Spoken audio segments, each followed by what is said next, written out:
Esse vídeo é um acompanhamento inicial do ponto 4, seção 3, do nosso tema 2, aprofundamento, do curso de sintaxe que nós estamos adaptando para essa situação de distância. É a primeira parte do acompanhamento dessa sessão, para não ficar muito longo, e depois eu vou gravar um novo vídeo, 4.3b, tá bem? Aqui nós não vamos encerrar ainda essa sessão, como vocês vão ver. No primeiro vídeo, no primeiro material gravado sobre esse ponto 4, nós tratamos da seção 4.1, oração, definição de trabalho. No segundo vídeo, nós tratamos desse ponto 4.2, projeção sintática e relações gramaticais. Sempre fazendo relação com o material escrito que está lá à disposição no nosso Moodle, e eu estou mostrando aqui só para a gente se localizar.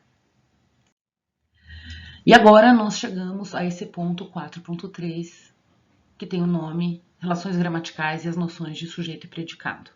Lembrando o que eu estava falando logo no final do material gravado anterior, do vídeo sobre o ponto 4.2.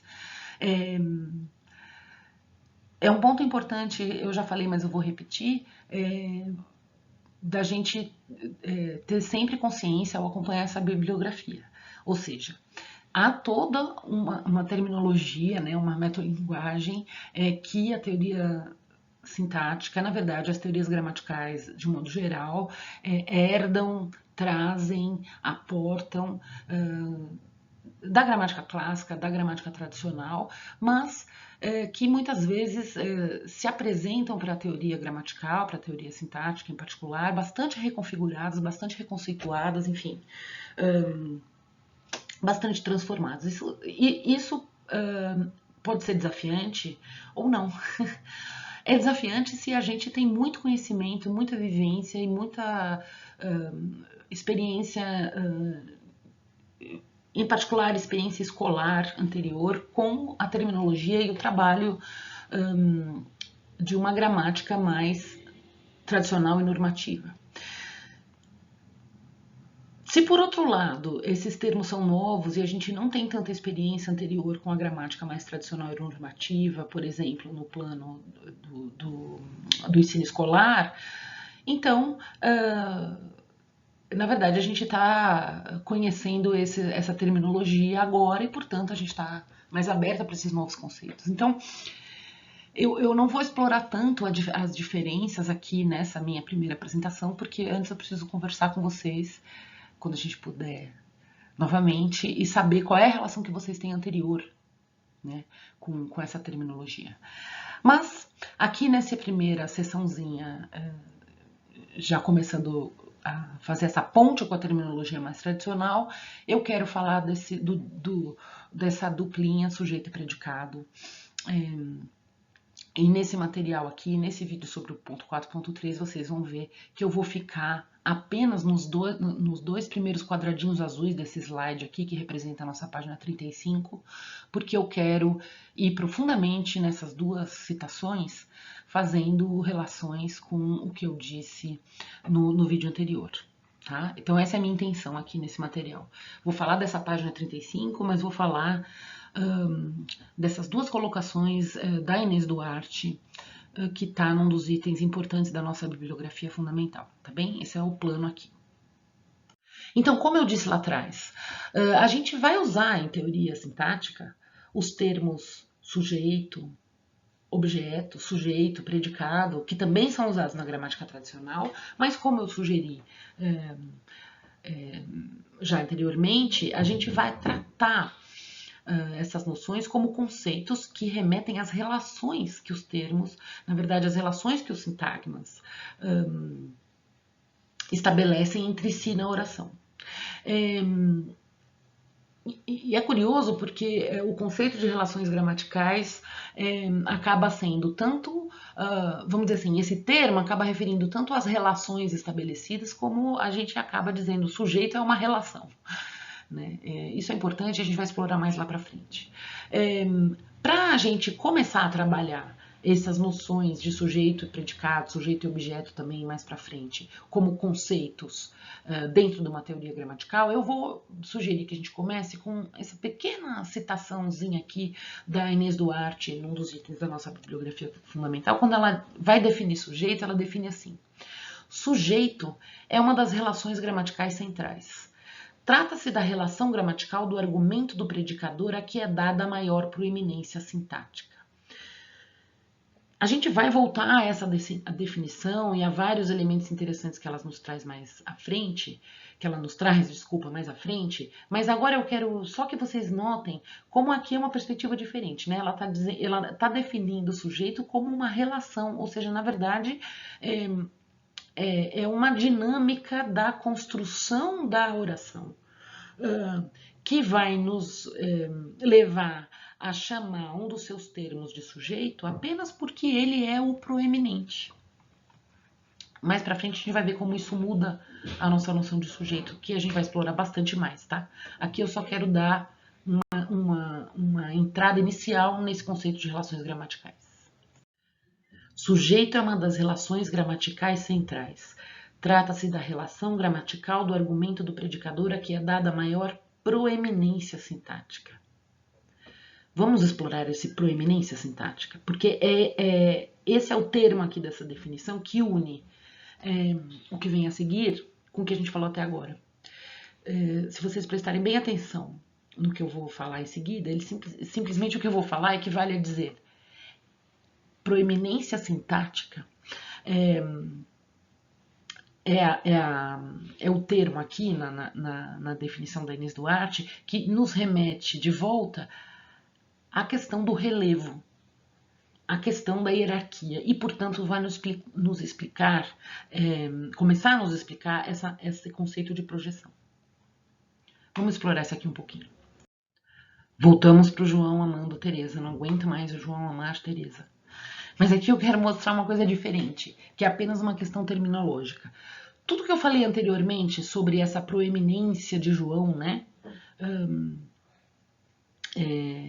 que está aqui traduzida numa proeminência gráfica na primeira linha, e a proeminência de Teresa no segundo caso, que está traduzido aqui como uma proeminência gráfica na segunda linha, eu posso agora tratar com diferentes termos. Eu posso agora denominar aquela marca, aquela situação, aquela propriedade de proeminência sintática de João no primeiro caso e de Teresa no segundo caso, de sujeito. E posso denominar o restante da oração, aquilo que não é o sujeito, de predicado. Essa é uma forma da gente ver em funcionamento o que a gente leu na definição da Inês Duarte anterior. Sujeito é uma das relações gramaticais centrais, é aquela a que se dá a maior proeminência sintática. Conforme eu já sugeri para vocês até aqui, vamos considerar que em português, posição anterior ao predicado é já em si uma marca de proeminência sintática.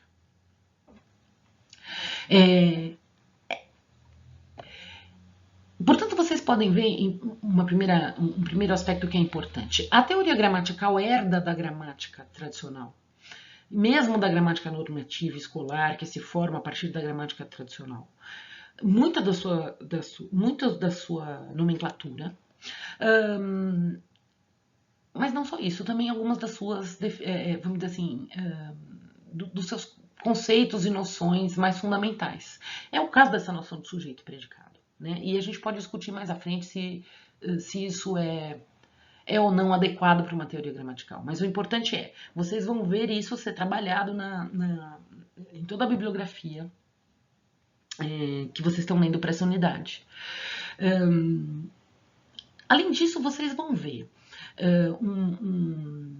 uma terminologia que eu preciso explicar aqui, preciso trabalhar aqui para a gente poder prosseguir nesse ponto, que é uma qualificação que vocês já devem ter notado que a bibliografia trabalha com relação aos argumentos envolvidos numa predicação, que é a questão do argumento interno e do argumento externo.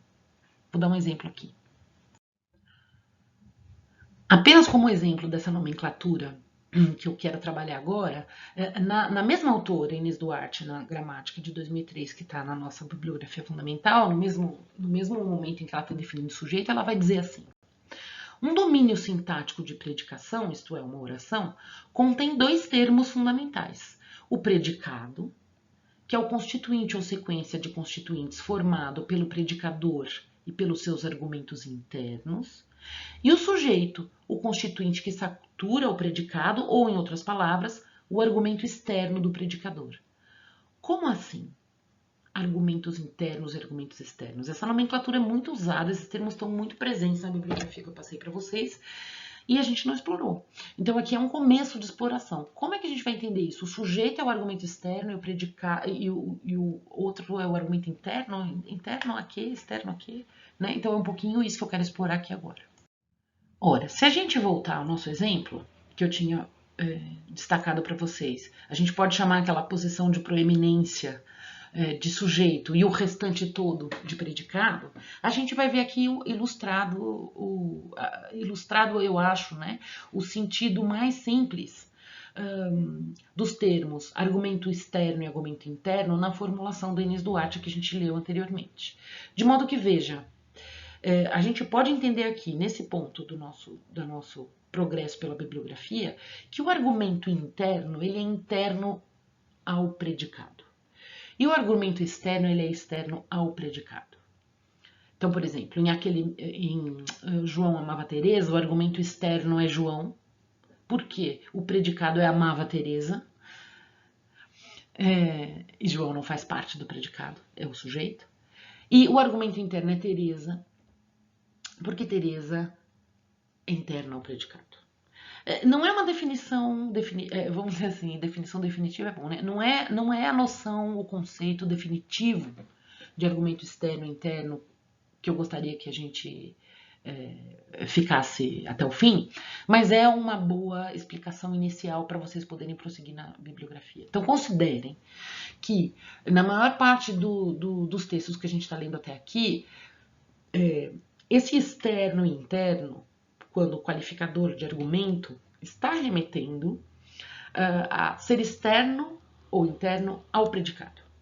Considerando, portanto, que tem uma divisão básica inicial da oração em duas regiões, vou dizer assim. A região do sujeito e a região do predicado. Sendo a região do predicado um conjunto formado entre o predicador e talvez um ou dois outros argumentos além do sujeito. Tá? Então isso aqui é apenas para tentar ilustrar essa nomenclatura muito presente no que vocês estão lendo, que é o argumento externo e o argumento interno. Vamos entender como interno ao predicado e externo ao predicado. Vamos caminhando para o encerramento desse material gravado. Eu vou tentar fazer um resumo de trás para frente, vamos dizer assim. O último ponto que a gente trabalhou e a qual eu dei bastante importância aqui, pode ser ilustrado por essa citação da Inês Duarte, quando ela diz: sujeito é uma das relações gramaticais centrais, trata-se da relação gramatical do argumento do predicador, a que é dada a maior proeminência sintática. Então, vai ser sempre importante a gente ter em mente, em toda essa nossa bibliografia, que quando ela está emprestando, né, da gramática clássica, tradicional e também normativa, os termos sujeito e predicado, ela está assumindo uma dualidade, né, que eu traduzo aqui como a oração tem duas regiões principais, sujeito e o predicado, e ao mesmo tempo tá considerando que uma dessas regiões tem proeminência, tem destaque formal, e essa região é o sujeito. A gente viu também que a proeminência sintática, que eu estou salientando aqui na citação da Inês Duarte, se traduz formalmente, né? Se a gente está falando de sintaxe, a gente está falando de forma, né? Portanto, ela se traduz, se vocês quiserem usar um outro termo, ela se realiza estruturalmente. Por exemplo, como uma posição, é o caso do português primordialmente, por exemplo, como uma forma específica da própria palavra que compõe o sintagma. A gente viu o exemplo lá da menina e do menino, puer, puella, no latim. Então, essa foi uma parte importante da nossa bibliografia que eu procurei explicitar hoje. Indo mais para trás, para a seção anterior, né, do ponto 4, a seção 4.2, eu tentei fazer uma relação entre o conceito de projeção sintática e o conceito de relações gramaticais e exploramos, e eu gostei muito dessa proposta aqui, dessa formulação que está na gramática do professor Ataliba, quando ele diz: se nos fixarmos no sistema da gramática, focalizando a sintaxe, veremos que as propriedades semânticas da predicação têm por correlato a estrutura argumental da sentença. Projetando argumentos, a predicação cria a sentença e os sintagmas. Então, eu acho uma formulação feliz da questão da projeção, e se a gente relaciona isso ao último que a gente viu, ou seja, a questão da proeminência sintática dada ao sujeito, vocês já estão vendo como tudo isso aqui, como eu disse quando a gente estava nesse ponto, está muito estritamente relacionado à noção de hierarquia em sintaxe, né? Então, ao projetar argumentos e criar a sentença e os sintagmas, como diz o Ataliba, a sintaxe, a predicação, a gramática, o faz sempre dando proeminência a alguns termos em relação aos outros. É o que a Inês Duarte estava dizendo, que a gente estava comentando lá atrás. A relação sintática mais proeminente é aquela a qual a gente dá o nome de sujeito. Né? Bom, e por fim voltamos ao começo, né? A primeira sessão do ponto 4, que era onde a gente tinha parado no último material gravado, eu pelo menos tenho a impressão que agora a gente consegue entender em toda a sua extensão essa definição de oração que nós estamos usando para trabalhar quando ela diz: a oração é a projeção sintática das propriedades de subcategorização de um verbo. Em outros termos, a projeção da estrutura argumental desse verbo. Pelo menos quanto à projeção da estrutura argumental, acho que a gente já explorou um pouquinho melhor. Né? E podemos ainda explorar, é claro. O que talvez não esteja claro é a questão da subcategorização de um verbo, eu vou explicar isso mais a seguir, que são as questões, na verdade, das propriedades semânticas, né? As categorias semânticas que o verbo determina. A estrutura argumental, a valência, a estrutura argumental. Mas acho que a gente já chegou mais perto de entender essa definição aqui com um pouquinho mais de profundidade, espero que sim. Só para finalizar, vamos imaginar que um verbo como amar, que a gente está usando tanto como exemplo, tem as seguintes propriedades de subcategorização. Ele determina dois participantes, um participante que experimenta amar e um participante objeto de amar, X e Y. O experimentador do amor, aquele que sente amor, e aquele que é objeto, é alvo do amor. Vamos dizer que isso é da propriedade do termo amar. Vamos dizer então que, para criar a predicação de amar em torno de dois termos, como João e Teresa, numa predicação na qual eu quero fazer de João o termo da predicação que experimenta amar e de Teresa o termo da predicação que é alvo de amar, eu projeto a oração dando a cada um desses participantes diferentes marcas formais que nos permitam fazer essa correlação com essa propriedade de subcategorização de amar. Que propriedade? A propriedade de determinar dois participantes, o que ama e o que é amado. É um pouco isso que eu quero ilustrar aqui. Ó. Você tem ama, projeta Teresa, faz o predicado ama Teresa, e projeta João como aquele argumento de destaque, de proeminência, que é aquele que experimenta, no caso de amar, que experimenta esse evento, esse sentimento expresso por esse predicador. É isso que eu tentei montar aqui, uma predicação de amar, envolvendo X João e Y Teresa. Depois a gente vê um pouquinho mais disso.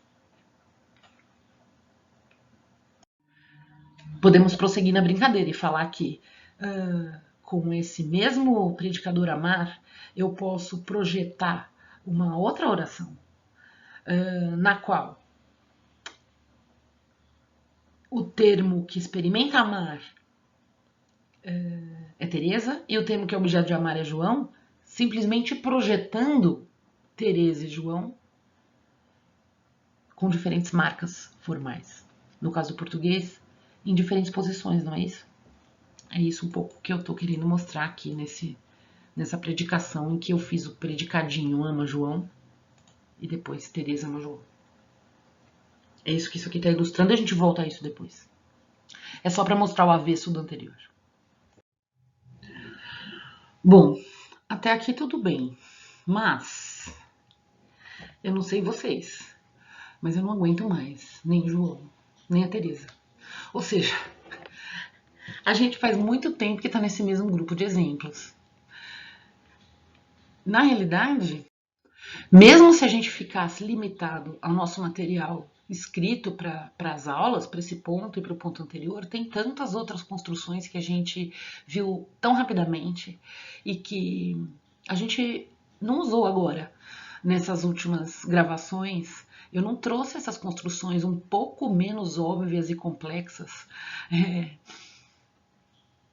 para falar sobre projeção, para falar sobre relação gramatical, e agora nesse nosso último videozinho para falar sobre sujeito, ou seja, sobre as relações gramaticais proeminentes, né? Eu me limitei covardemente, vocês podem dizer, a uma proposição, uma predicação tão simples como João e Tereza. Né? Nem mesmo dentro do mesmo predicador universo, vamos dizer assim, do mesmo predicador amar, eu não tratei de construções que eu poderia tratar, como João também é amado por Teresa. Como é que eu vou falar das relações gramaticais de proeminência se eu fizer esse pequeno desvio da nossa frasezinha tão básica?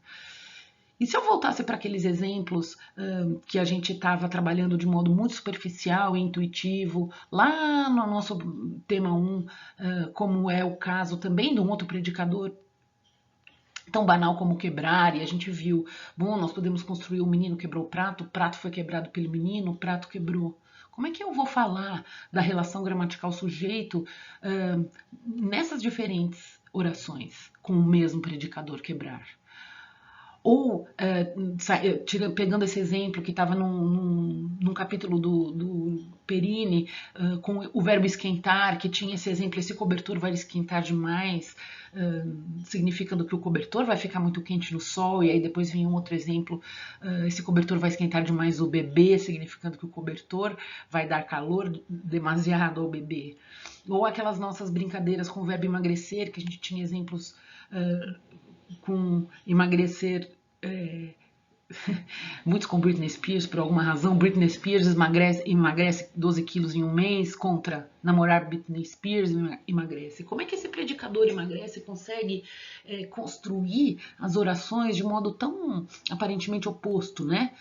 Quando no primeiro caso, quem está aí nessa posição de proeminência é quem sofre o emagrecimento, e no segundo caso, quem está nessa posição de proeminência é quem causa emagrecimento. Ou ainda um exemplo que a gente acabou não explorando tanto, mas que é com o mesmo predicador, aquecimento global emagrece baleias, em que eu tenho a predicação dada por emagrecer transitando, né, de um participante, aquecimento global, para outro, baleias. Como é que esse predicador funciona? Como é que ele consegue, então, vamos agora usar nossa terminologia, como é que ele consegue projetar orações tão diferentes? Será que ele consegue ter estruturas argumentais diferentes? O que ele tem de especial? E vários outros exemplos que passaram na nossa bibliografia de frases básicas e não tão básicas que a gente não trabalhou aqui. Estarei eu fugindo de trabalhar com essas predicações um pouco mais interessantes e complexas? Bom, estou até fugindo um pouco, mas é por uma questão aqui didática, vamos dizer assim. Mas nós precisamos entrar um pouco mais nessa parte um pouco menos óbvia, um pouco menos simples, que eu optei até aqui trabalhar com uma construção, que vamos agora usar também termos mais técnicos, é uma construção direta com um verbo transitivo, simples como amar, do nosso famoso João, que ama a nossa famosa Teresa. Para a gente entrar nesse outro universo, eu vou ter que fazer uma pausa aqui na nossa gravação, nesse material. Vou ter que separar esse videozinho em dois. Porque vamos lembrar que quando eu comecei lá o vídeo, eu falei, olha, desse ponto 4.3 eu vou só querer tratar dessas duas definições não, dessas duas declarações aqui do texto da Inês Duarte, que representadas aqui por esses dois quadradinhos de citação no nosso material. Temos todo o restante do ponto 4.3.